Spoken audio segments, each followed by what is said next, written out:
Hello dear aspirants, स्वागत है आप सबका हमारे इस यूट्यूब चैनल पर। आज मैं आप लोगों के लिए एक स्ट्रेटेजी वीडियो लाया हूं जिसमें मैं आप लोगों को बताऊंगा कि यूपीएससी सीसेट में अगर अपने पास 75 दिन अब रह चुके हैं, आप लोग सीसेट के कौन से टॉपिक इतने अच्छे से करें कि आप लोगों का इस बार सीसेट का एग्जाम क्वालिफाई हो जाए। पूरा एक डिटेल वीडियो है। 2024 का एक कंपैरिजन है 2023 के साथ, और भी बहुत सारी चीजें मैं आप लोगों को यहाँ पर बताऊंगा। चैनल पर अगर पहली बार है तो आप लोग चैनल को जरूर सब्सक्राइब कर सकते हैं। चलिए शुरू करते हैं। सारा रिजल्ट एनालिसिस, मतलब एक एनालिसिस है ये कि आप लोगों के पास किस टॉपिक में से कौन से क्वेश्चन पूछे गए थे। मैं आप लोगों को सारी चीजें अभी दिखाऊंगा और बताऊंगा कि आप लोग कैसे अटेम्प्ट कर सकते हैं अपने क्वेश्चंस को। देखिएगा, अगर आप लोग ग्राफ देखते हैं यूपीएससी सीसेट 2024 का, तो आप लोग क्लियर कट देख सकते होंगे कुछ टॉपिक लिखे हैं, और सबसे ज्यादा जो पीक बड़ी वाली है ना, वो जा रही है यहाँ पे 17 के लिए। और वो टॉपिक कौन सा है? नंबर सिस्टम का। अब नंबर सिस्टम टॉपिक क्यों है यार? नंबर सिस्टम टॉपिक एक ऐसा टॉपिक है जिसमें बहुत सारे मैथ्स के टॉपिक्स आ जाते हैं। जैसे ऑड इवन क्वेश्चंस की बात करो, या फिर रिमाइंडर थ्योरम की बात करो, या फिर यूनिट डिजिट वाले क्वेश्चंस की बात करो, या फिर कुछ ऐसे नंबर्स की बात करूं जहां पर हम लोग कहते हैं 100 डिजिट वाले, 100 डिजिट, 10 डिजिट्स, ये वाले। ये सारे के सारे जो क्वेश्चन है ना, मैंने इसको नंबर सिस्टम की कैटेगरी में डाला। तो 2024 में 17 क्वेश्चन पूछे गए थे नंबर सिस्टम चैप्टर में से।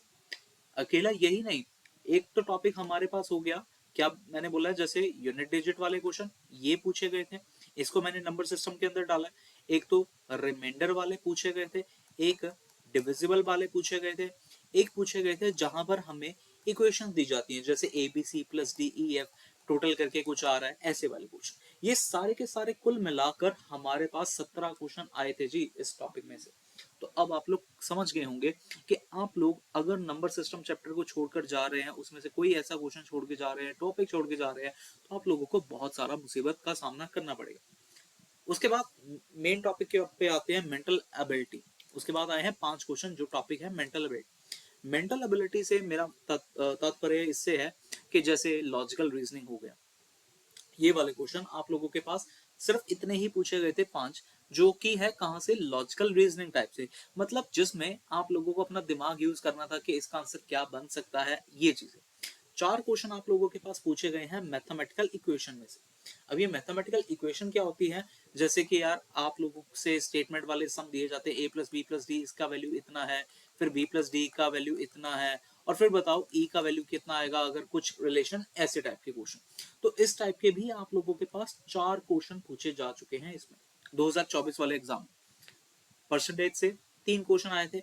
परसेंटेज के 3 क्वेश्चन ऐसे थे कि 2 क्वेश्चन तो बड़े सिंपल थे और एक क्वेश्चन थोड़ा टफ था। ऐसे ही सभी में रहेगा, आप लोगों के पास कुछ क्वेश्चन इजी पूछे जाते हैं, कुछ क्वेश्चन थोड़े से टफ पूछे जाते हैं। इजी से मेरा मतलब ये है कि जिसमें आप लोगों को डायरेक्ट आंसर ही बताना है कि भाई यही आंसर है। लेकिन जो थोड़े से टफ वाले आते हैं उसमें आप लोग कह सकते हैं भाई स्टेटमेंट है, कंक्लूजन है, बताओ इनमें से कौन सा चूज करना है, ये होगा तो ये होगा, ओनली 1:2, ओनली 2:2, ऐसे वाले क्वेश्चन वो थोड़े मैंने डिफिकल्ट पार्ट में रखा। प्रॉफिट एंड लॉस, इसमें भी सेम ऐसा ही काम था, 2+1 के साथ था। 2 क्वेश्चन इजी थे, एक क्वेश्चन डिफिकल्ट था। प्रॉफिट एंड लॉस के बड़े सिंपल से क्वेश्चन माने जाते हैं, बट इस बार 2024 में हाँ ठीक आए थे, लेकिन उससे पुराने वाले जो क्वेश्चन देखे आप लोग उसमें बहुत टफ थे। 2023 वाला भी मैं अभी एनालिसिस आप लोगों को दिखाऊंगा। एवरेज के 2 क्वेश्चन थे, इसमें भी वही बात, 1+1 रूल था यहाँ पे भी। एक क्वेश्चन आप लोगों को टफ तो मिलना ही मिलना है इन टॉपिक में से। अब सीरीज का क्वेश्चन आया, सीरीज के 2 क्वेश्चन आ गए, क्लॉक के 2 क्वेश्चन आ गए, कैलेंडर का एक ही क्वेश्चन आया था, एचसीएफ एलसीएम का एक क्वेश्चन आया, इन्वेस्टमेंट वाला क्वेश्चन ऐसा होता है कि भी किसी पर्सन ने इतने समय के लिए इतनी इन्वेस्टमेंट करी, उसको प्रॉफिट बताओ, ये क्या था। ठीक है, सो एक क्वेश्चन यहाँ से आया था। टाइम एंड वर्क के 2 क्वेश्चन आए थे जिसमें 1+1 वही था, एक इजी था एक डिफिकल्ट था। स्टेटमेंट कंक्लूजन, ये कह सकते हैं भाई ये थोड़ा सा टफ टॉपिक था। प्रॉब्लम ऑन एजेस, ये भी 2 क्वेश्चन आए थे, इसमें भी 1+1 रूल ही था। उसके बाद डायरेक्शन, ये तो हर एक बच्चा अटेम्प्ट कर लेता है, ये क्वालिफाई करने के लिए सबसे ज्यादा इजी टॉपिक मैं बोलूंगा। अर्थमेटिक, अच्छा, अब ये जो अर्थमेटिक टॉपिक है यहाँ पे क्या होता है, ये वो वाले क्वेश्चन है जहाँ पे आप लोगों को कुछ मैथमेटिक की इक्वेशंस बनानी पड़ती हैं, या फिर वो एपीजीपी वाले क्वेश्चन होते हैं ना, सम ऑफ द नंबर्स, ये वाले। तो यहाँ पर मैंने एपी और जीपी वाले सम्स को रखा है। जिसमें आप लोगों के पास कोई सीरीज है, सीरीज का आप लोगों को सम बताना होता है। और लास्ट में हमारे पास दो क्वेश्चन आए थे, कोडिंग और डिकोडिंग। इंग्लिश का एनालिसिस मैंने नहीं करा, इंग्लिश के बारे में मैं यहाँ पर नहीं बता रहा हूँ, इंग्लिश के लिए मैं अलग से वीडियो बता दूंगा, लेकिन यहाँ पर मैं आप लोगों को सबसे पहले क्वांट और रीजनिंग के बारे में बता।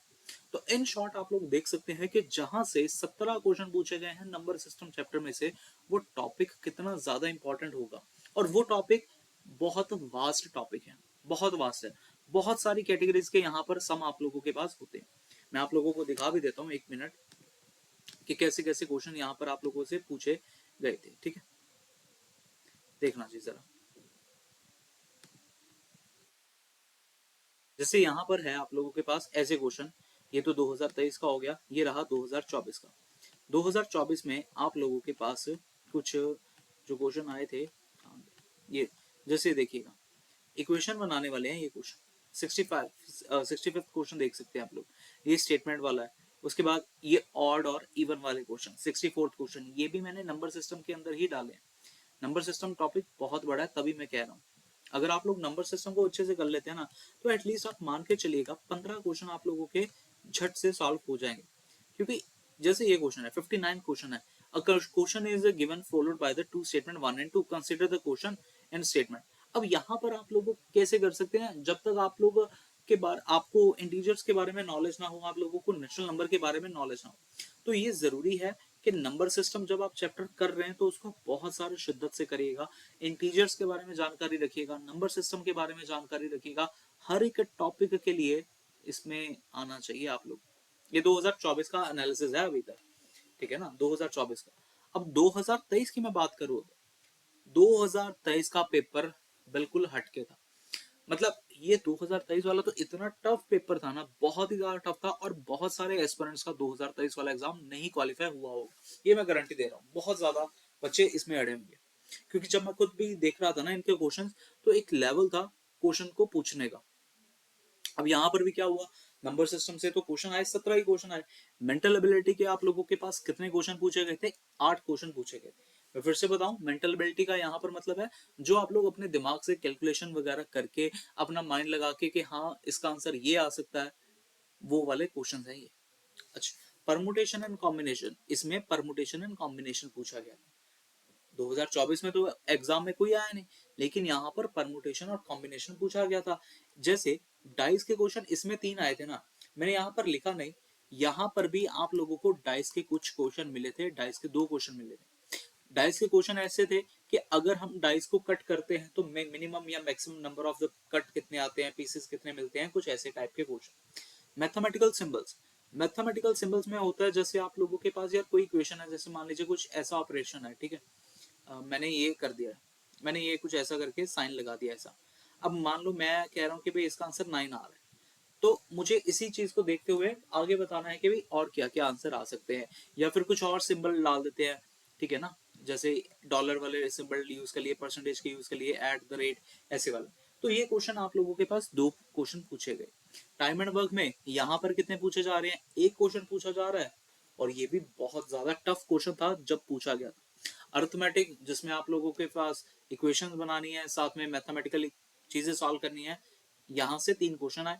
एचसीएफ का एक आया, प्रॉब्लम ऑन एजेस का एक आ रहा है, कैलेंडर का एक क्वेश्चन आ रहा है। कैलेंडर का क्वेश्चन चलो फिर भी मैं मान सकता हूँ कि थोड़े बहुत इजी हो सकते हैं, लेकिन यहाँ पर क्या पूछा गया था भाई, 10⁻10 के बाद कौन सा दिन आएगा, ऐसा क्वेश्चन पूछा गया था, जो कि नंबर सिस्टम के साथ पूरा कनेक्ट था, नंबर सिस्टम के साथ, लेकिन फिर भी मैंने इसको कैलेंडर के अंदर डाला। फिर मैथमेटिकल इक्वेशंस का 3 क्वेश्चन मैथमेटिकल इक्वेशन के पूछे गए थे, जहां पर आप लोगों के पास ऐसे करके इक्वेशंस गिवन होती हैं कुछ ऐसा, फिर हमें बताना होता है कि भाई एग्जैक्ट इनमें से आंसर क्या है। कोडिंग डी कोडिंग का यहाँ पर भी एक ही क्वेश्चन आया था, सीरीज के यहाँ पर 2 क्वेश्चन आए थे। ऑर्डर रैंकिंग एक, ब्लड रिलेशन एक, ऑड वन आउट एक, सिंपल कंपाउंड इंटरेस्ट एक, और पजल में से एक आया था। अब जो क्वेश्चन यहाँ पर पूछे जा रहे हैं वो 2024 वाले में नहीं पूछे गए थे। 2024 में फिर भी मैं ये कह सकता हूँ कि एक अच्छा तरीके का क्वांट पूछा गया था, और थोड़े इजी लेवल के क्वेश्चन थे, लेकिन वही साहब 2023 वाला तो सच में आप लोग देखें इतना टफ था ना, इवन नंबर सिस्टम को भी सॉल्व करना बहुत ज्यादा टफ था। अब स्ट्रेटेजी क्या रहनी चाहिए आप लोगों को इन क्वेश्चंस को सॉल्व करने के लिए, देखिएगा।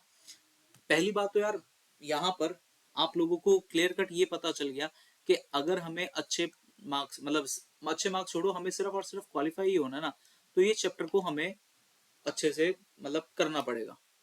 अगर ये चैप्टर आप लोगों ने नहीं करा तो आप लोग समझ जाइए जो बाकी के चैप्टर्स आते हैं वो बहुत कम वेटेज के हिसाब से आते हैं। अगर वो कर लिए, ये नहीं करा, तो एक समान है। सबसे पहले आप लोग इस चैप्टर को करें, नंबर सिस्टम। इसके अंदर भी कौन कौन से टॉपिक करने हैं, मैं सारे के सारे अभी के अभी आप लोगों को टॉपिक बता देता हूं। एक तो भाई आप लोगों को शुरू करना है नंबर्स के बारे में। नंबर्स कौन से होते हैं? Whole number, integer, natural number, ये सारे रैशनल नंबर, ये सारे, और रियल नंबर भी, ठीक है, ये सारे। पहला टॉपिक तो आप लोगों को यहाँ पर ये पढ़ना है। उसके बाद आप लोगों को इसके बारे में समझ होनी चाहिए कि ऑड और इवन के बारे में। आप लोग कहेंगे सर मजाक कर रहे हैं आप लोग, ऑड और इवन की बात। अरे भाई साहब, ऑड और इवन वाले जो क्वेश्चन आते हैं ना, बच्चे अटेम्प्ट नहीं कर पाते, सॉल्व हो नहीं पाता। क्यों नहीं हो पाता? इसके पीछे स्ट्रेटेजी, इसके पीछे बात क्या है? इसके पीछे बात यह है कि क्योंकि जब आप लोग पेपर 1 देकर आते हैं ना, आप लोगों के पास पेपर 2 देने के लिए दिमाग थोड़ा हिल जाता है। तब तक आप लोगों का जो मानसिक संतुलन है वो बिगड़ जाता है पेपर 1 के बाद। और ये होता है, हमेशा होता है।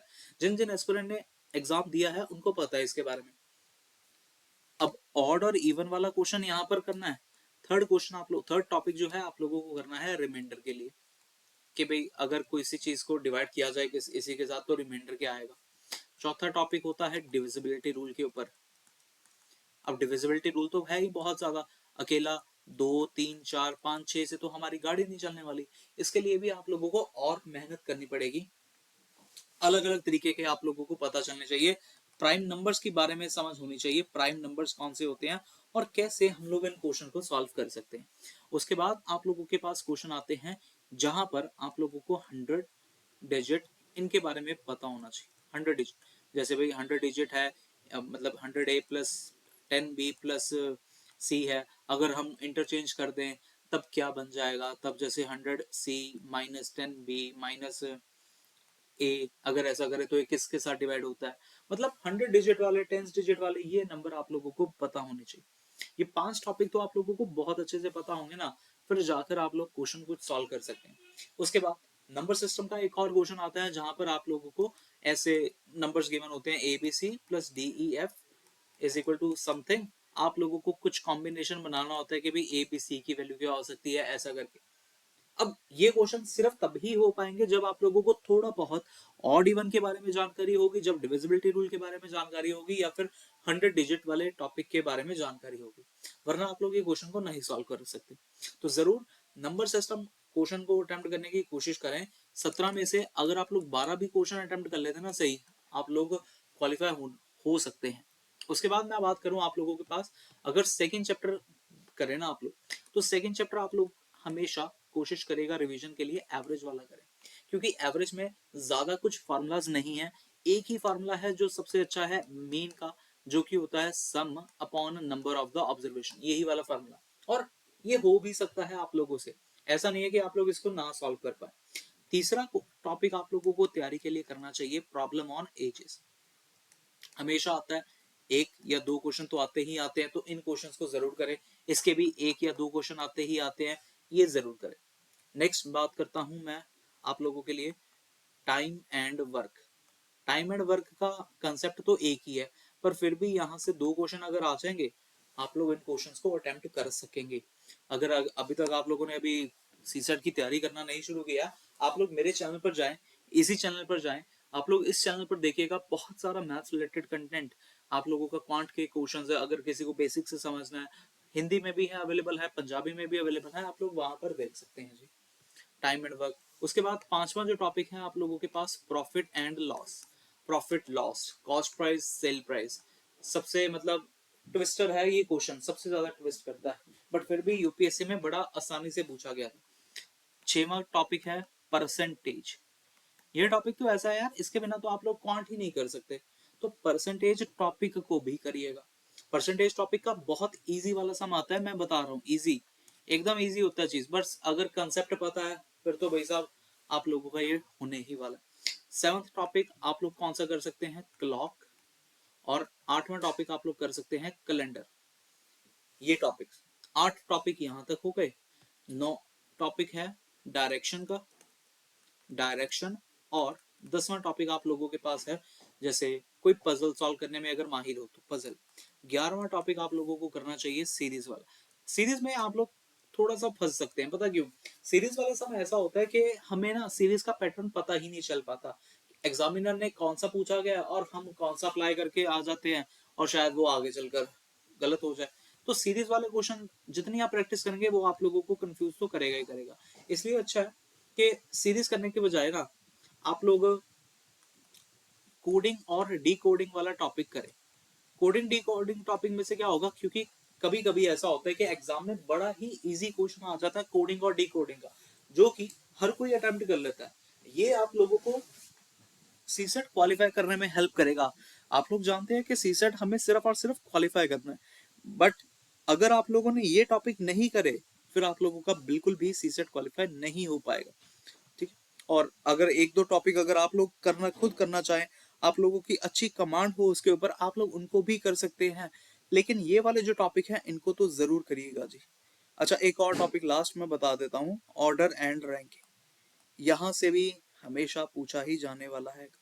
ये 13 टॉपिक मैंने आप लोगों के सामने रख दिए हैं। इन टॉपिक को अच्छे से कर लो, ये सारे के सारे आप लोगों का कवर हो जाएगा।